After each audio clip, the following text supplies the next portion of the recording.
Hello, this is Coach Ruckman, www.coachruckman.com, and taught shot a lot of videos about administrative things, certain plays.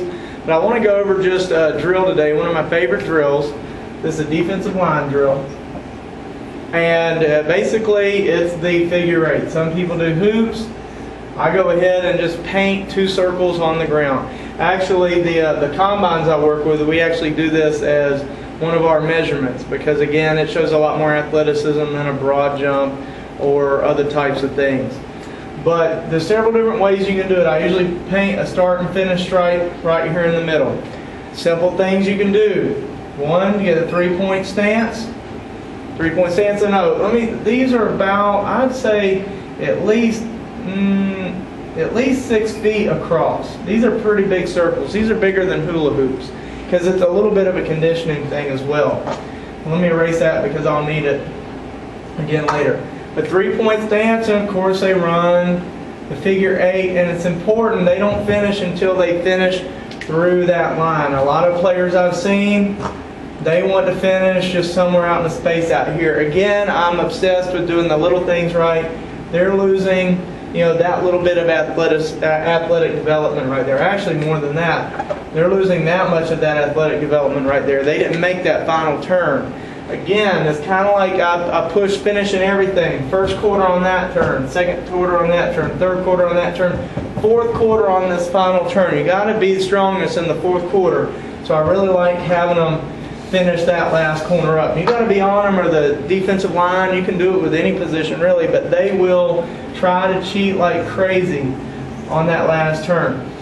Another thing that you might want to do is, I don't paint the stripe, but we have a fox and the hound kind of thing. And that's where we go ahead and have one DL start at the stripe, another one start somewhere not all the way a quarter of the way up. Be smart about this person's speed and that person's speed.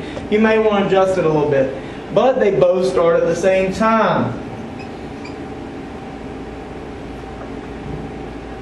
This DL is really the hound.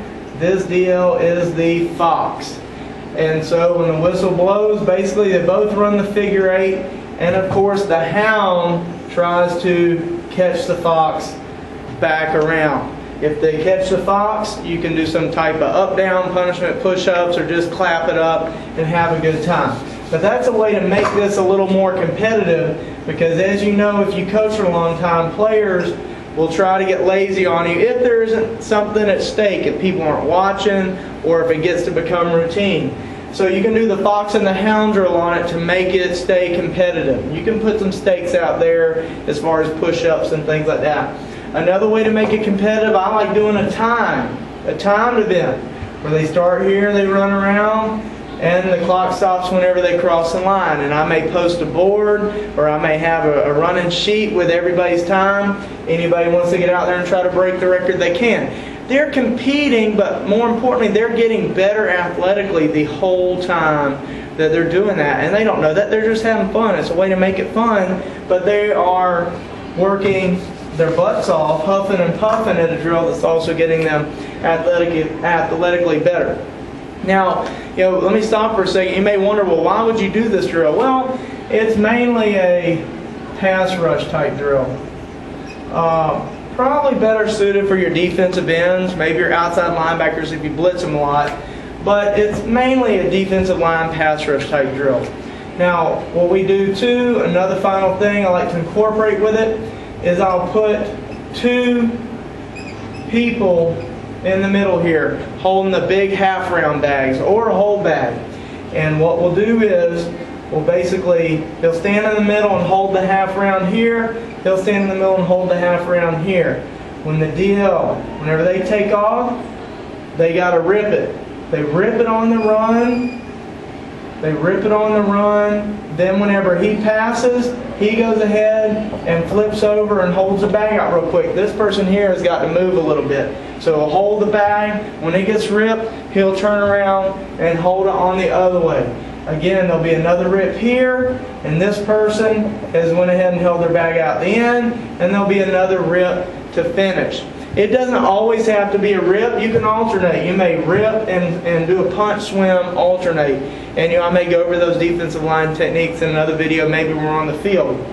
But you can rip all of these bags, or you can rip them and punch, swim them as you go. Again, now it's working that true pass rush type look where you're going super fast and you're having to be active with your hands, ripping, punch through, punch swimming, whatever you want to call it, as you're on the move, as you're going fast. Again, probably my favorite drill. It's one of the players' favorite drills too, especially if you add the fox and the hound. Whenever you add the bag, it's a lot more fun. They get to get out there and be physical. And of course, big coaching point, want to be as close to the line as fast as we can and finish all the way through. Start and finish everything.